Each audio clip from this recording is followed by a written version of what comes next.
Welcome to professional study classes. Friends, आज है 28 फरवरी और 28 फरवरी के इस सेक्शन में जितने भी करंट अफेयर्स के क्वेश्चन शामिल किए गए हैं उन सभी क्वेश्चंस को यहाँ डिस्कस करेंगे। अगर आपने इंस्टाग्राम फेसबुक पर फॉलो नहीं किया है तो उसे ज़रूर फॉलो कर लें, क्योंकि वहाँ तरह तरह के अपडेट्स आते रहते हैं।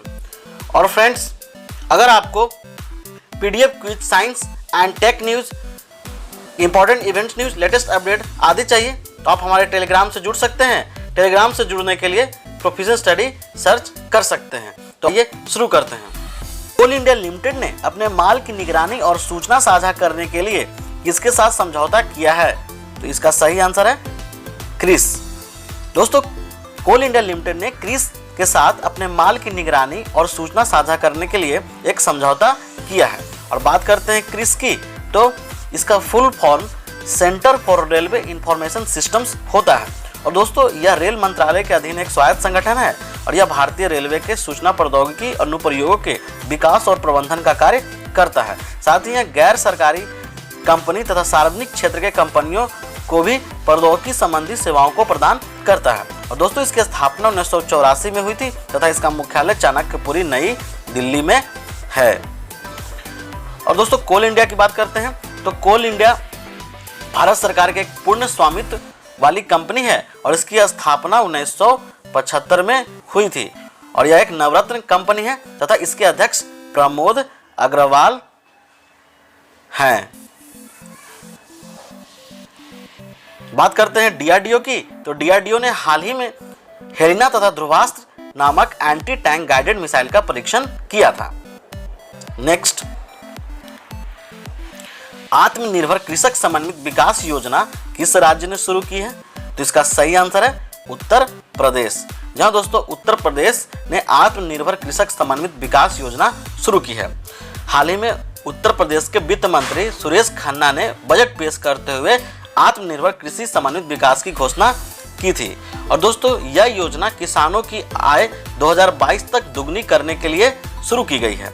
और बात करते हैं फिर से उत्तर प्रदेश की, तो उत्तर प्रदेश को किसान सम्मान निधि में देश में सर्वोच्च स्थान प्राप्त हुआ है। और तमिलनाडु की बात करते हैं तो तमिलनाडु में हाल ही में PM मोदी ने नैवेली ताप बिजली परियोजना को शुरू की है और साथ में तमिलनाडु में ही फूल प्रसंस्करण केंद्र भी खोला जा रहा है। तो नेक्स्ट, मध्य प्रदेश के किस शहर का नाम बदलकर नर्मदापुरम करने की घोषणा वहां के सरकार ने की है? इसका सही आंसर है होशंगाबाद। जी हाँ दोस्तों, होशंगाबाद को मध्य प्रदेश सरकार ने नाम बदलकर नर्मदापुरम करने की घोषणा की है। और दोस्तों, यह नर्मदा नदी के किनारे स्थित है।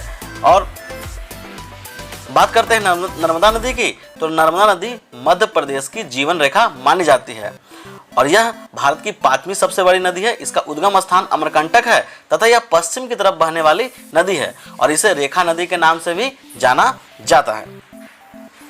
नेक्स्ट, गोवन परियोजना किस राज्य ने शुरू की है? इसका सही आंसर है गोवा। जहां दोस्तों गोवन परियोजना गोवा राज्य ने शुरू की है। और दोस्तों, बात करते हैं गोवा की, तो ग्रामीणों की आय बढ़ाने, रोजगार विकसित करने के लिए गोवा राज्य जैव विविधता मंडल ने इस परियोजना को शुरू किया है। और बात करते हैं अन्य फैक्ट्स की, तो नेत्रावली महावीर वन्य जीव अभयारण्य महादेई टाइगर संरक्षित क्षेत्र हैं। नेक्स्ट, अमेरिकी रेटिंग एजेंसी मूडीज ने वर्ष 2021 में भारत के GDP कितना प्रतिशत रहने का अनुमान लगाया है? इसका सही आंसर है दोस्तों 7%। जहां दोस्तों अमेरिकी रेटिंग एजेंसी मूडीज ने भारत की GDP को 7% रहने का अनुमान लगाया है। और दोस्तों, यह अनुमान पिछले अनुमान से 10.6% के मुकाबले कम है। और बात करते हैं मूडीज की फिर से, तो मूडीज का मुख्यालय न्यूयॉर्क, संयुक्त राज्य अमेरिका में है तथा इसके अध्यक्ष रेमंड मैकडोनियल है। और दोस्तों, यहाँ बात आती है GDP की, तो GDP का अर्थ ये होता है कि किसी भी देश में एक वर्ष में देश के अंदर उत्पादित होने वाले सभी सामानों तथा सेवाओं की कुल मूल्य GDP कहलाती है। और भारत में GDP की गणना प्रत्येक तिमाही में की जाती है। नेक्स्ट, हाल ही में खोजी गई ऑस्ट्रेलिया की सबसे पुरानी अक्षुण्ण रॉक कला कितने साल पुरानी है? तो इसका सही आंसर है 17,300 वर्ष।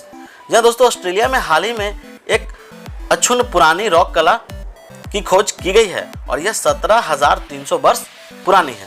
और दोस्तों देख सकते हैं यहाँ ऑस्ट्रेलिया के किम्बरले क्षेत्र में पाए जाने वाले चट्टानों में ये रॉक आर्ट मिले हैं।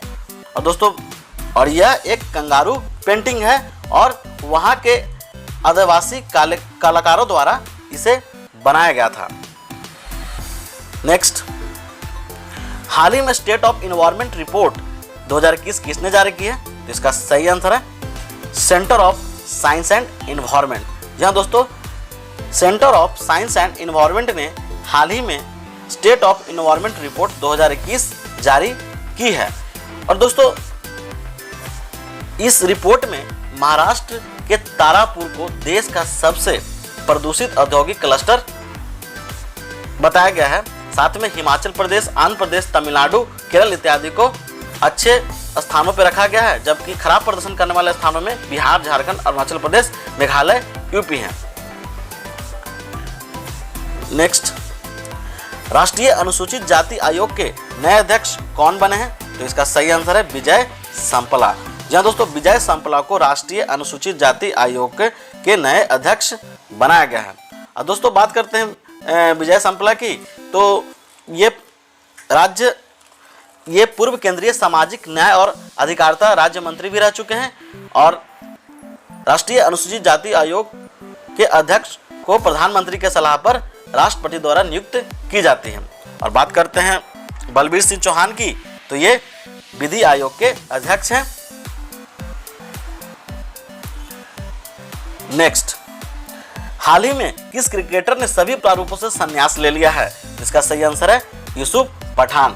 जहां दोस्तों यूसुफ पठान ने हाल ही में क्रिकेट के सभी प्रारूपों से संन्यास ले लिया है। और दोस्तों इन्होंने भारत के लिए 57 वनडे और 22 T20 इंटरनेशनल मैच खेले हैं। और दोस्तों विनय कुमार ने भी संन्यास क्रिकेट से ले लिया है।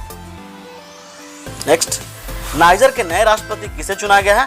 इसका सही आंसर है मोहम्मद बजूम। जहां दोस्तों मोहम्मद बजूम को नाइजर के नए राष्ट्रपति चुना गया है। तो दोस्तों ये था आज का करंट अफेयर्स। अगर आपको ये वीडियो पसंद आती है तो इसे लाइक, शेयर तथा कमेंट जरूर करें। धन्यवाद।